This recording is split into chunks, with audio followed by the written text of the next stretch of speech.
Go Kenora is brought to you by Bestway Rentals and Sales. Hey everybody, I'm your host Dustin Shore and welcome to Go Kenora. We have got a really big show today, very informative. We're going to head over to the OPP station. We're going to talk with Constable Ronnie Grosnick about how to properly install a child's car seat. As well, we're going to be heading out to Dryden and speaking with Tommy Johnson. He's going to be showing us the new track in Dryden that they got at the Dryden High School. Then we're going to talk a little bit with Janice Gummison from Thunder Bay about food, gardening, to take us into this fall season. But first and foremost, everybody's kind of wondering what's happening with the construction. Well, it's still underway and we want to get a little bit more information. Mort? It looks like a week and a half to 2 weeks of work and we'll have sidewalks down 2nd Street for the rest of it. That's pretty exciting. The city has come along and popped up some of the lighting. I would imagine we'll see lighting completed at the end of September here, and I understand also that paving will follow shortly thereafter. You hear a lot of general complaints about the construction, but not that focused. The job had to be done. We're talking about replacing an infrastructure that goes back to the early 1900s.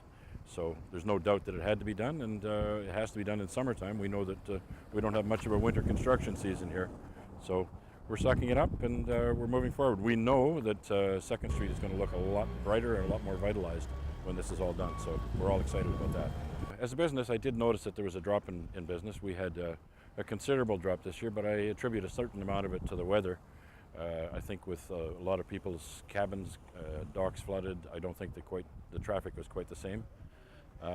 But overall, I think everything's worked out fine. We're catching up and we're looking forward to a great year beyond this. On September 26th, we're going to have a fundraising supper towards the cost of the business plan for the expansion of the Kenora Recreation Center. We've looked at different speakers to come in for the evening, and we have a really exciting lineup set up for the people. On the Friday night, it's cocktails at 5:30 and a prime rib supper at 6:30, catered by Chad Gromp. And then we have 2 after-dinner speakers coming in. We have one of the most popular ones in North America is Dennis Hull. And we just happened to get lucky to catch him when he's on his way back from BC down to Toronto. And the 3 weeks we tried to set this up, he had a luncheon in Ottawa and he had to go to the Sports Hall of Fame out in BC, and he's going to Italy the beginning of October.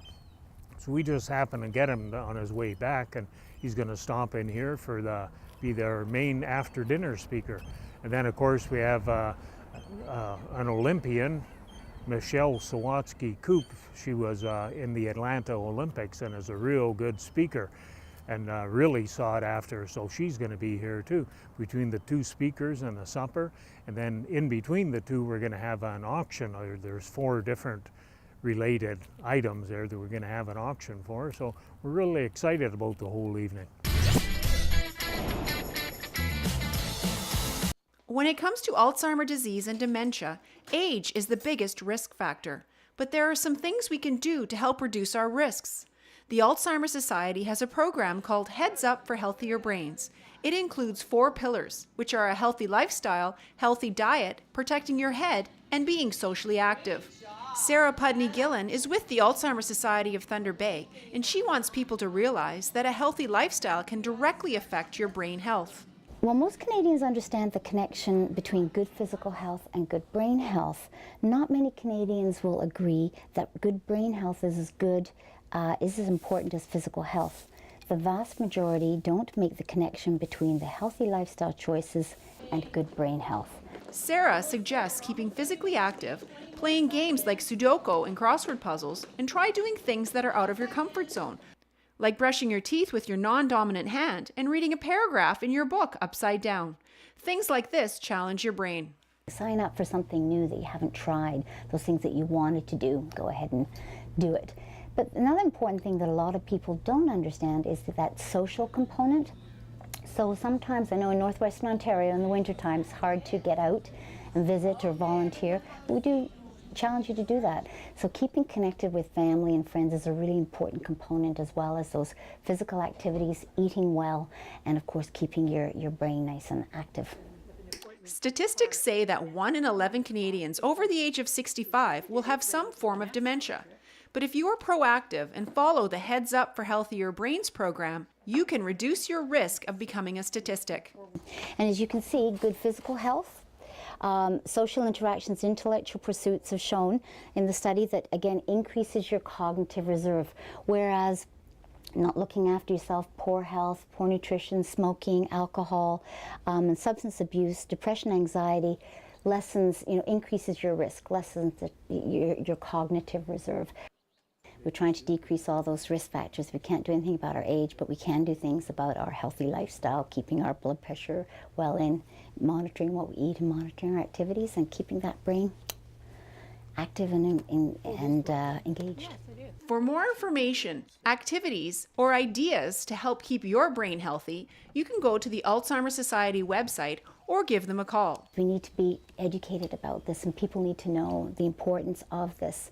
One of the things we always say, though, is make sure you have fun in whatever you do, because that sort of makes it easier to do as well.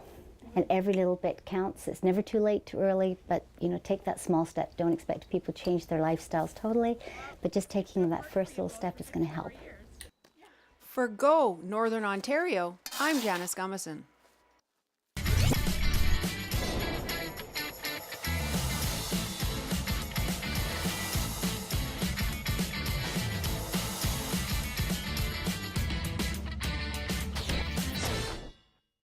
Whatever you have planned this season, Bestway Rentals and Sales is sure to have what you need. Whether it's a wedding or work on the lake, Bestway Rentals and Sales is a proud sponsor of community programming and is located at the end of 6th Street North in Kenora.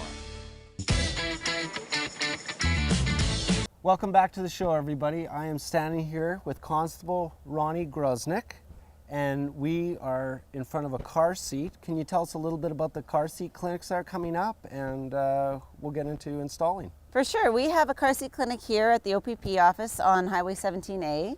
The first Thursday of every month from 1 to 3. So if you have a car seat, whether it's an infant seat like we're going to be doing today or for an older child, bring it down and we will help you get that seat in. That'd be great, because I definitely myself have gone from infant to booster, or what, infant to youth to booster.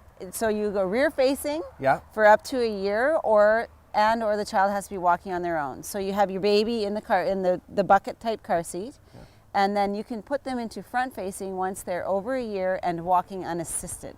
Okay. So they have to be walking on their own before you can put them forward facing. Okay. And then you move into the forward facing seat, which could be a straight forward facing. They have the 3-in-1 systems. There's all sorts of different seats. And correct me if I'm wrong, there is expiry dates on there car seat. Are. Yeah, there are. And it's something to really watch out for when you're purchasing a car seat, as well as you have to have the Canadian sticker on the car seat as well, right, or it is not a legal car seat for Canada and for Ontario, and you could be charged accordingly. Okay. So you want to make sure when you're purchasing a seat, several things. Number one, that it is Canadian approved, that your expiry date is within the dates that you need it. So if you're getting your first seat and you think you might want to have it for a second child, you want to make sure that that seat has a good lead time on the expiration date.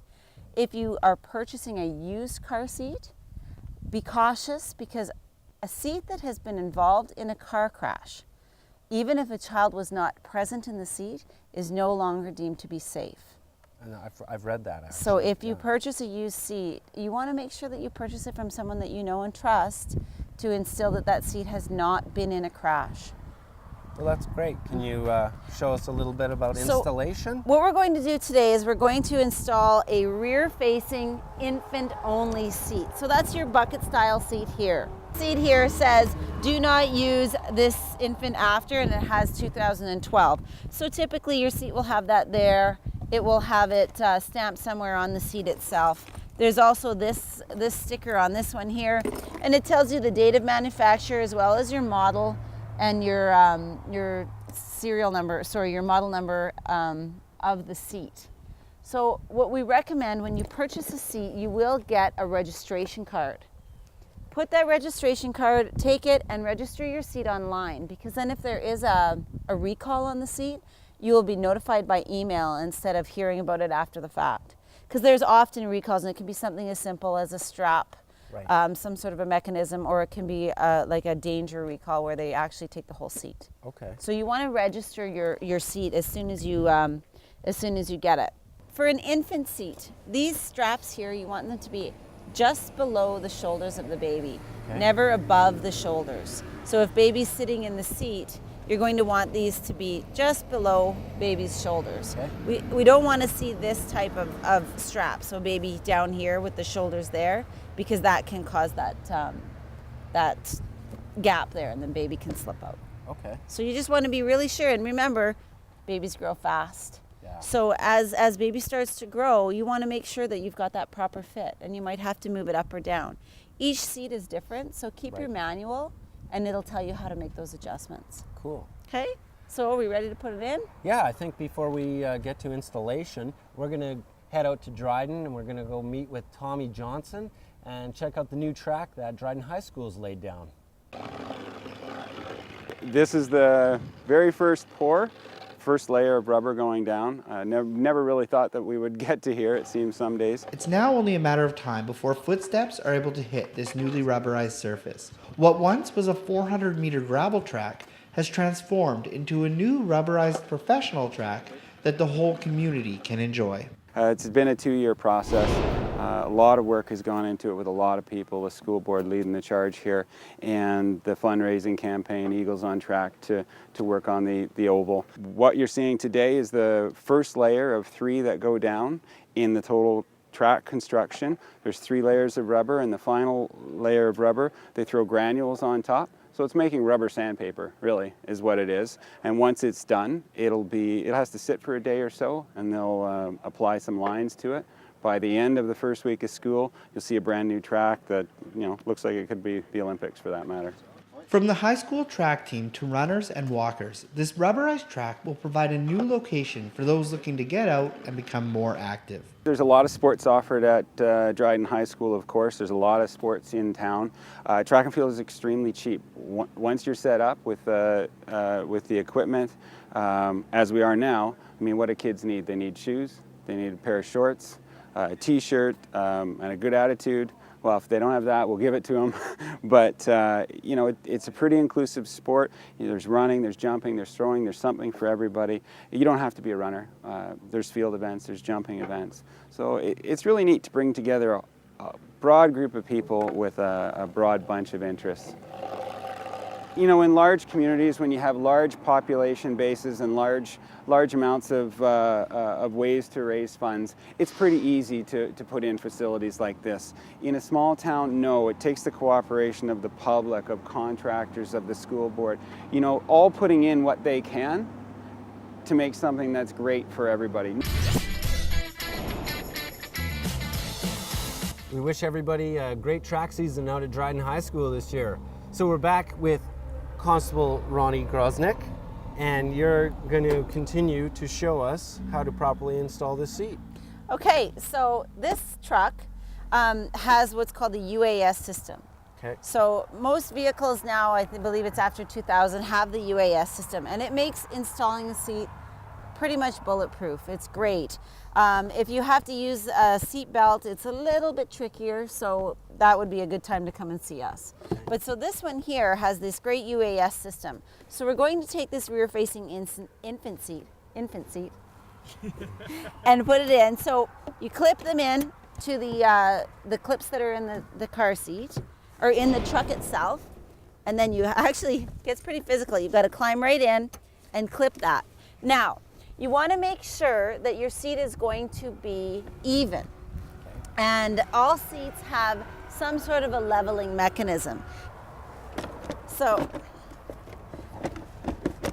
this one here simply has a line that says keep this level till ground. So you want to make sure that the line is level where it says it's supposed to be.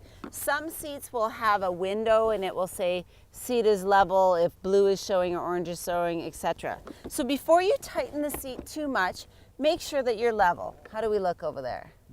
Not level. So we need to come down a bit. So when we tighten the seat, it should level out a bit. So make sure that when you're doing that you have that level. Now remember, when you tighten the seat, it's going to come a little bit this way. So keep that in mind. and that you're going to have a little bit of weight in it too, so the seat might come back once the baby's in the seat. So check your leveling, and once you've got it to where you want it to, then you take the seat out and prepare to get the seat in. Now, this seat has to be tight to the point that you cannot move the seat at the belt path. Not here, at what we call the belt path, and that's where the belt comes through the plastic of the seat. So we're going to tighten this seat now. Pregnant mothers, you probably won't want to do this, so this is always a good job for dad. So what we recommend is you climb right into the seat, get in there and get it as tight as you can. Pull it very, very hard, and sometimes you'll have to pull in different directions to make sure that the seat gets in the right way. So pick up as much slack as possible. Exactly. Okay. So you want to make sure it is super tight. I'm going to step back out. So now, as you can see, this seat cannot be moved more than an inch at the belt path. You want to give it a really, really good shake and make sure that it doesn't move.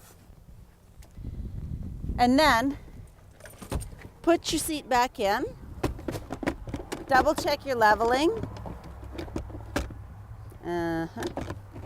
Double check your leveling and see that it's okay. Now, it will move here, but you don't want it to move at that belt path.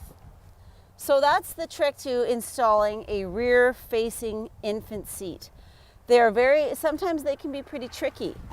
If you're finding that you can't get it level, and you either have to go up or down, what we recommend now, most seats will have, like this one here, a wedge that can allow you to move it up or down. So you want to check and make sure that you can put that down a bit. So this one here, if I needed to bring the seat level this way, I could take that down. If you get it all the way up and it still won't level out, we recommend using a piece of pool noodle or a rolled up towel under that part of the seat to give you that extra boost to make that level. If you run into problems like that, the first Thursday of every month from 1 to 3, we're here at the OPP and we'd love to help you out. So bring it down and we'll get you set up. Lastly, when you're in the truck, in the vehicle, the safest place for the baby is in the middle. Now, a lot of vehicles don't have the UAS system in the middle seat. So the second best place would be on the passenger side. Then it allows you, in a safe manner, to be able to check on the child as opposed to them directly behind you. We do not recommend any aftermarket products.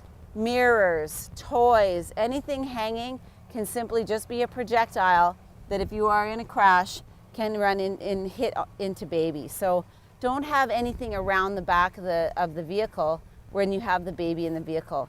Things like groceries, stuff like that should be away from the baby, in the trunk, in a secure area.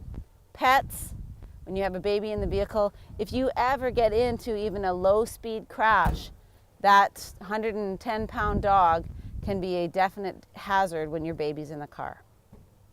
One of the other things that I kind of thought too, when I started, I put mine in the center seat, and then I thought, okay, I want to move it to one side because I was crawling in constantly. I definitely thought, doing it on this side because I'm constantly curbside. That's a really good point. Right? Yeah, I'm constantly curbside instead of opening the door up into traffic. So maybe that's something that I would suggest to great idea. people. And that's how you install a rear-facing infant car seat. Thank you, Constable Grosnick, for your time and all the information. It's been wonderful. And we're going to catch up with Chef Nikos, who's going to show us how to make a white sauce used for many things in cooking.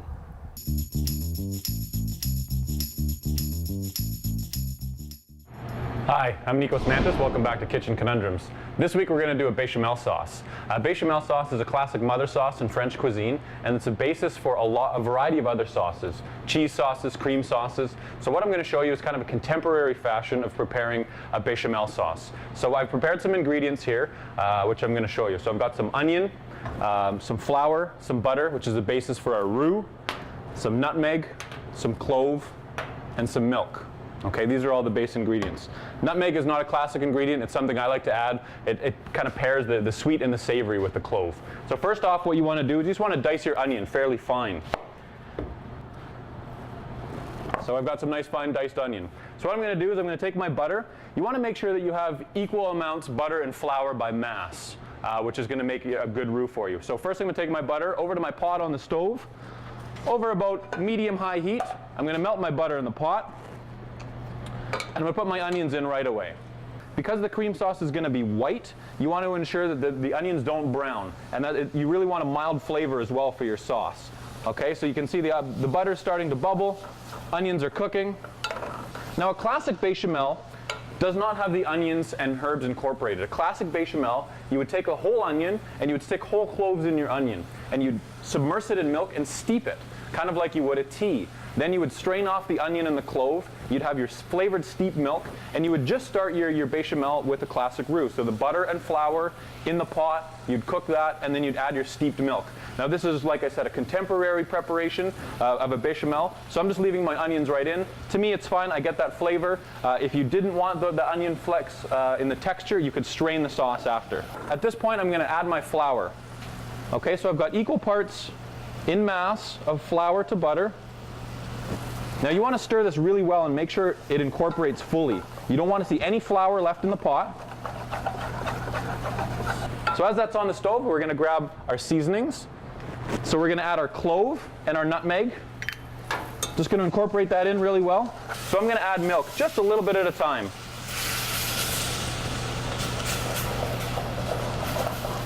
We're going to add some more. Once again, little doses at a time. And basically you want to do this process until you get your desired consistency. So this bechamel we want fairly thin, depending on what you're using it for. Now, if I wanted to use this for a cheese sauce, maybe I was making macaroni and cheese, or putting it over cauliflower, you would want it fairly smooth, kind of like a cheesy texture, right? A melted cheesy texture. Now if you wanted to make something a little richer, a cream sauce, once you reach your desired consistency, you can add heavy cream or whipped cream. That's going to give a richness to the sauce. And what you would do at that point, add a little bit of heavy cream, and then just simmer it until you get your desired consistency, and then you could add any range of flavors to it. You could add herbs, which is really nice aromatic flavors for chicken or fish. Really you could play with it as much as you wanted to. So there I've got my desired consistency, and what I look for is for a sauce to coat the back of a spoon. Okay, so when I take my sauce out, you can see it's coated the back of a spoon. So all you really need to do at this point is you just want to let this simmer, very low temperature, again, so it doesn't brown, for about 5 minutes, and that's just going to cook out the flavor of the flour and give you a nice, smooth, desired consistency. My name's Nikos Mantis. That's a bechamel. Thanks for watching Kitchen Conundrums.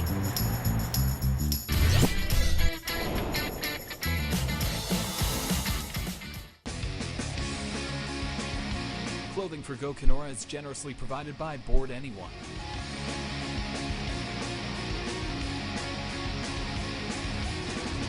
Board Anyone, 329 2nd Street South. We have potatoes in many different spots. Some of them have got flowers on the ready to go. Zucchini. Community gardens are popping up all over neighborhoods across our city.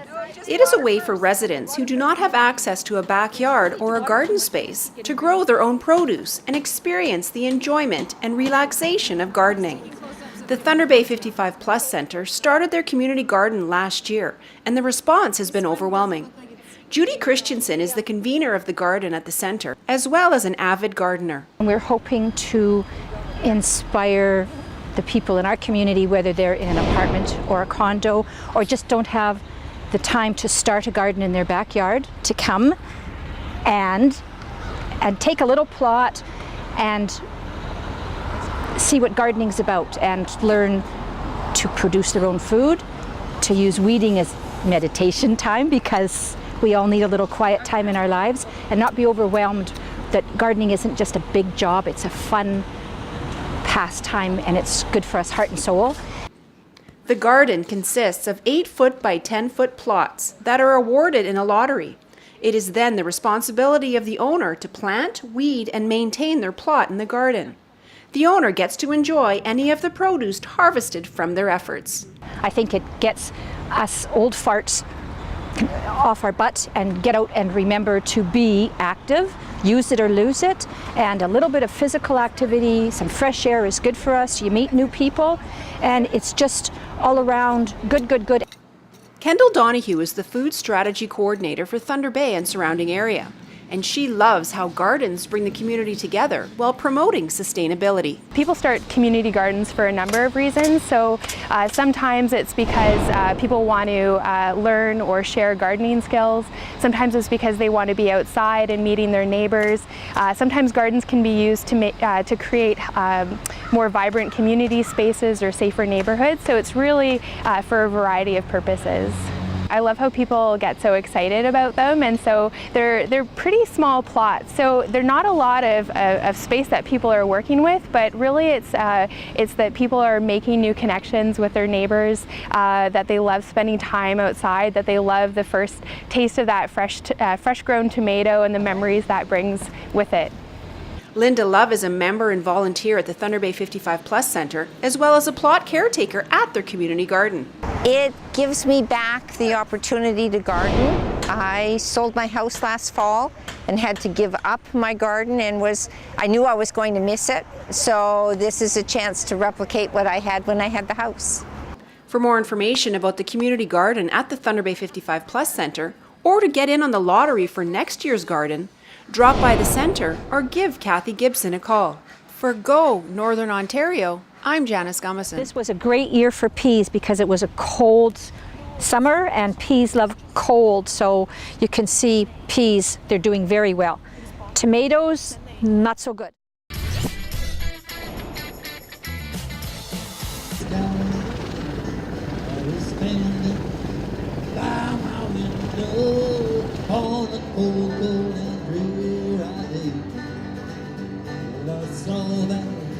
Have come rolling for to carry my mother away. In 1990, we decided that we were going to give a trial to the idea of having an annual gathering of Norseman aircraft and aviation in general.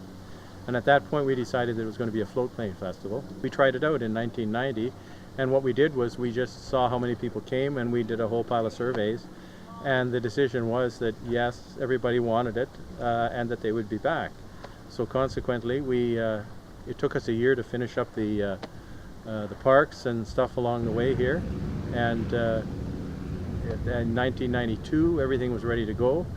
We got Robert Nordine to come up and officially open Norseman Heritage Park that year, and it was the first, I guess, official Norseman festival. I mean, that we called that one the Norseman Festival. The first was a trial. This was the first Norseman Festival. It takes the whole community to make the Norseman Festival successful. Well, one thing we've been adding for the last couple of years is life-size games. We've got a dunk tank a reverse dunk tank. You sit under it, and when someone hits a target, the toilet flushes on you. And everybody's getting good and soaked up there. Today we're doing sightseeing flights in a Mark V Norseman that belongs to Chivo Air Service. It was built in 1955. This airplane is currently working, doing commercial work in Red Lake, and I get the chance to fly it on weekends and during the Norseman Festival to do sightseeing flights. I know why I do it. I do it because I think that the Norseman's too important to Red Lake.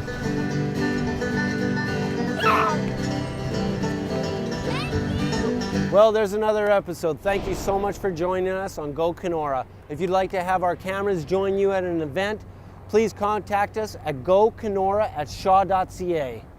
As well, you can hit us up on our Facebook page somewhere around here. I don't know what the address is, so I'm just randomly pointing, and it should be right about here. But yeah, drop us a line, say hello, let us know what you think. Any suggestions would be great. Thanks so much, and we'll see you soon.